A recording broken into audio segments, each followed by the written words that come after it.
I don't know how to draw. My drawings are really basic and often pretty bad. So I spent 100 days drawing every day to see if I can improve. The end results were surprising. Here's what happened. Starting on day 1, I drew a butterfly, the symbol of new beginnings itself. I drew a good looking Tom and the most scuffed looking Jerry on day 2. Then I drew a few books, a landscape, underwater scenery, a bad attempt of the human anatomy, a fruits basket, planets that I gave up on halfway through, birds that I also cut corners on halfway through, and lastly a flower a day for the next 5 days. They actually look decently good. I don't know the name of that flower though. By now it was day 14 and I had enough of random drawings. Although random, I did learn a few things from them. Well, mostly negative things about myself. First, I don't know how to draw circles. Second, I suck at clothes and the human anatomy. Third, I need to stop doing random stuff. So for the next few days, I did exactly that by trying to draw simple 2D and 3D objects every day and improving through these basics. On day 20, I tried drawing a person in a background.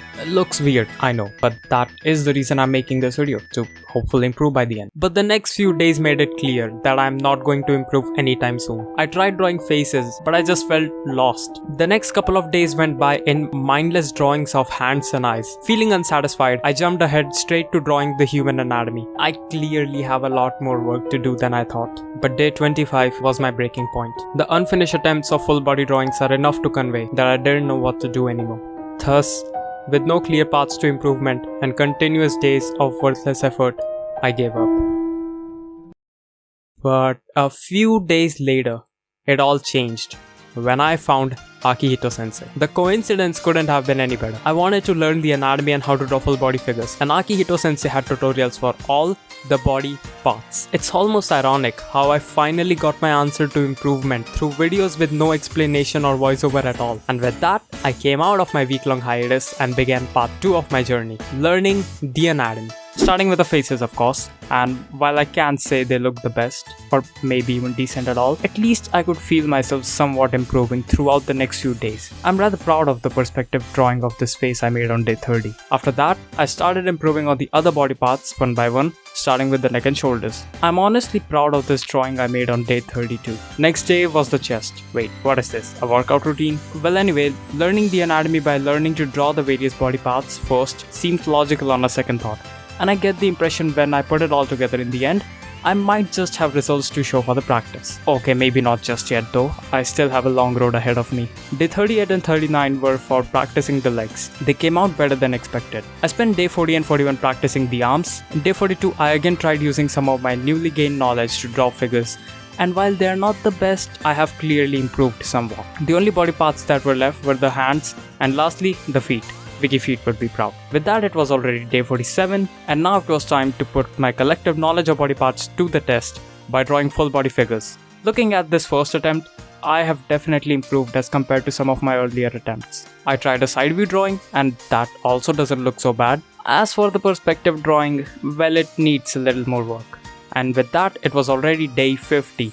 And wait, how do you draw faces again? Since you start to forget how to do things after not practicing for a long time, I went back to drawing faces again, and it almost felt like I did a better job than earlier. So I am now ready to practice drawing proper full body figures every day. I still wasn't that good at drawing full body figures, especially at an angle, which is why I'm really proud of this drawing I made on day 53. Day 54 was a little weaker, but day 55 was much better than expected. I started getting a bit fancy from day 56 onwards, and it doesn't look half bad. Day 57 is the one I'm most proud of yet. Day 58 was also unexpectedly good, but then I maybe got a little too extreme on day 59. Day 60 though might have been one of my best front-on view yet. I decided to draw just one more extreme drawing from reference this time. In my opinion, it looks one of the best I have drawn till now in an extreme pose. With only 39 days left, it's finally time to tackle the enemy that I have avoided this entire time. The one who has been lurking around the corner, the perspective. To draw backgrounds that look good, learning perspective is necessary. I haven't even tried foreshortening properly yet, so I watched a few tutorials here and there about perspective, and suddenly it clicked.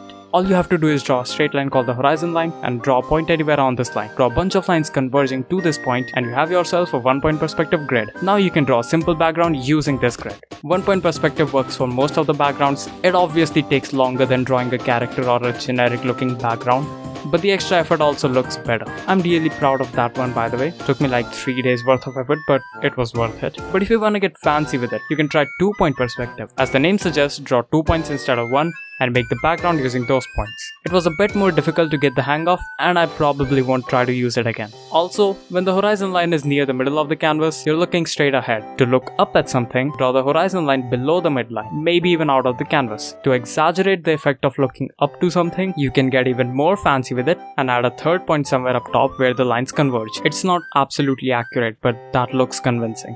This was definitely difficult to draw, and so I just added some bushes and trees halfway through. Of course, I meant it as an aesthetic thing. I'm not covering up the buildings to have to avoid dealing with the perspective. Totally not the case. But well, looking up to things is no fun. Let's look down on them. Much better. Of course, the horizon line is above the midline. Also, that's not much better at all. I just wasted a day doing nothing here. That being said, I'm really proud of this one. I just eyeballed the perspective, but it still looks convincing. I spent the rest of the time till day 80 drawing 2 more backgrounds that I'm really proud of. Now I wanted to try drawing characters in these backgrounds. Till now, I've only really tried normal poses with the characters, so I will also work on trying out new poses and perspective drawing according to the backgrounds. Although I'm still not doing a great job at drawing the anatomy from an extreme perspective like this top-down view of the room, but as compared to the drawing I made on day 20, these drawings have much more depth to them and the characters are also looking much better than before. This hallway drawing was kind of difficult, but I love the end result. But the one that I'm most proud of is this drawing. It is the best full body character drawing I've made so far, and it also took the longest time to complete. And with that, it was already day 90, but there was just one more thing left to do before the final stage of this challenge. To learn how to use color. I just played around with colors to see what works and what doesn't, and clearly pencil colors is not the way to go. I'm limited to my art supplies when drawing on paper, so it might not look as good, and I can't use shading properly either. So I took some of my drawings and converted them to digital drawings. This took way longer than I thought it would. I used monochromatic color scheme to color this first drawing. Using only the blue color really makes this night scene look amazing. After that, I felt like it would be a waste to only spend the last few days coloring, so I also made this drawing from reference. After that, I simply colored the other drawings with suitable colors or picking colors from reference, and I love all of them. It's difficult to pick my favorite out of these 4 drawings, but I'm really proud of all of them. And with that, we are at day 99. It's the final stretch. I decided to put everything I've learned so far to the test and draw an original illustration from scratch. This journey of 100 days taught me a lot about drawing, helped me improve in the process, and most importantly get over the constant failure to improve eventually through repeated practice. Even after this challenge ends, I won't stop drawing. It might not be every day, but I won't quit either. So in the end, I leave you with this. Thanks for watching.